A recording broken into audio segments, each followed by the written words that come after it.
कहते हैं कहानियां कभी मरा नहीं करती। एक अच्छी कहानी हमेशा हमेशा के लिए अमर हो जाती है, क्योंकि ये पीढ़ी दर पीढ़ी सुनाई जाती है।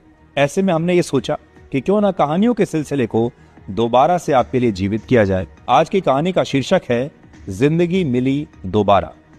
आज की कहानी के मुख्य किरदार हैं स्टैनफोर्ड यूनिवर्सिटी के एक प्रोफेसर जिनका नाम है डॉक्टर डेविड फॉर्मन।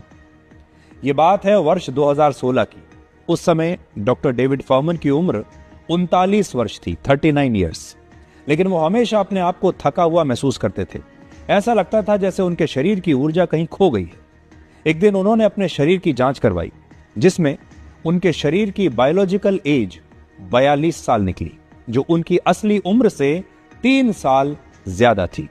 इसके बाद डॉक्टर फॉर्मन ने रिवर्स एजिंग का एक प्रयोग शुरू किया और इस प्रयोग के लिए उन्होंने अपने आप को ही चुना, यानी यह प्रयोग उन्होंने अपने ऊपर शुरू कर दिया।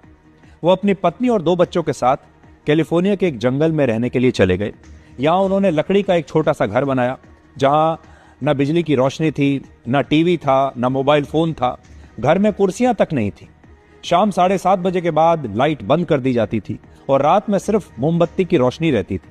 उन्होंने घर में केमिकल्स का इस्तेमाल भी बंद कर दिया और इस दौरान सिर्फ घर में पका हुआ और प्राकृतिक खाना ही उन्होंने खाया। प्रोसेस्ड फूड और बाजार का खाना खाना बिल्कुल बंद कर दिया। इस दौरान वो पास की नदी से मछली पकड़ते और जंगल से ताजा फल और सब्जियां तोड़कर लाते थे और उन्हीं को खाते थे। 3 साल जंगल में रहने के बाद जब उन्होंने फिर से अपने शरीर की जांच कराई, तो इस बार उनकी बायोलॉजिकल एज 32 साल निकली, 32 ईयर्स, जबकि उनकी असली उम्र अब 42 साल हो चुकी थी।